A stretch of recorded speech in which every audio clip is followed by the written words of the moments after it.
The New York Democratic primary is slated to take place on April 28th, and we have new numbers out just now. Bernie Sanders is out in front with 25%. Michael Bloomberg follows 4 points behind with 21. Both are statistically tied within the polls, 6.6 margin of error. In third is Joe Biden with 13, followed by Elizabeth Warren with 11. Pete Buttigieg and Amy Klobuchar round out the top six, tied at 9% apiece. This poll was taken before last weekend's Nevada caucus. And Democratic Senator Kirsten Gillibrand of New York joins us now. We'll get to her take on the 2020 race in a moment. But first, she's announced a new bill aimed at protecting consumers' data from big tech companies. So, boy, I'll tell you what, not a second too soon, Senator. Yes. We all worry about Big Brother coming. Well, Big Brother has already come, but it's in the form of these huge tech companies who are like trusts of the late 19th and early 20th century. So talk about, you say that you want to create a data protection agency. What would that data protection agency specifically do for consumers? Well, it would put consumers first. And right now, our data is being sold sometimes to just the highest bidder. And I'm a mom of two boys. Every time they download an app, what are they agreeing to without their knowledge? Are they giving away their location data? Are they giving away their search histories? Are they giving away their personal data? In our classrooms, we have tech. They are live streaming, video, sound. That data is being sold without the knowledge of parents. So there's so much risk we have. And the truth is, we need an agency that's dedicated solely to making sure we are protected, to promulgating regulations, to having oversight and accountability, to making sure that we don't have new algorithms being derived that are redlining in terms of whether you get a mortgage, whether they are, for example, you have a fitness app, Mika, you and I work out all the time. Imagine that data being sold to your health insurance company, and if you're just not working out lately, maybe you get worse rates. That's how data is being chopped up and divided and sent to for-profit entities that we don't know if they have our best interest at heart. So we need a data protection agency that has expertise. The FTC has dropped the ball. They're not enforcing the existing regulations.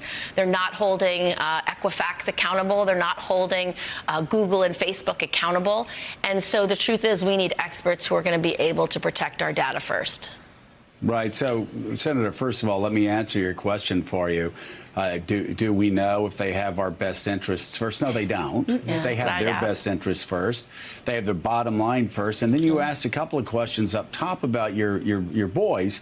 Are they about getting an app and revealing their location, revealing their search? Yes, the answer to all those are yes. I know those were rhetorical questions, but the amount of power these companies have over people that go on smartphones is absolutely frightening. It is a sort, and I'm not overstating this. I read an op-ed several months ago in the Financial Times that said communist states in the old Soviet Union or in the Warsaw Pact would have loved to have this much spy information on their subjects. Well, now data companies have that much power and authority over us. And it can affect all of our futures. It might determine whether you get a job. It might determine whether you get a mortgage, whether you get life insurance, whether you get health insurance. And what we're giving away is without our knowledge and without our consent.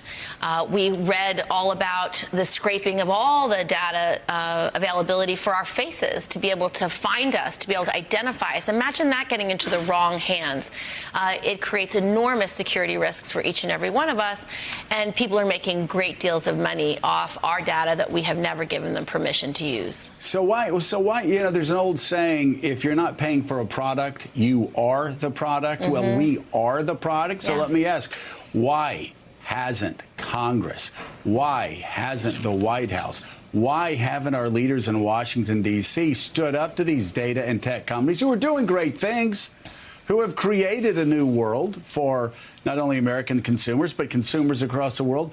But they have carte blanche. They have a blank check. Why are you one of the first to really stand up and do this? Well, that's why I'm standing up and doing this, because we need a bipartisan action to hold these big data companies accountable, and we need reform. And it's not dissimilar to what happened, in turn of the century when we had big oil. It's the new big oil. And so it took us till the 70s to actually create the EPA, to create accountability over our air and our water and the natural resources of our country. It's going to take enormous efforts, Joe, to actually do this work and to get it started. But I think if we can simplify it, let people know what the risks are for their own future, for their own ability to control their basic personal data, I think we'll get the bipartisan support we need to actually put this data protection agency in place. Senator, I want to shift to 2020, if Sure. you don't mind. It seems as if the Democratic Party is in extraordinary crisis. They're anxiety-ridden, at least certain parts of the party, about the ascendance of Bernie Sanders. What is your take about where the party is? Where should some of the candidates who are not polling well, doing well in these primaries and caucuses drop out? Where do you stand? When will you actually make your endorsement?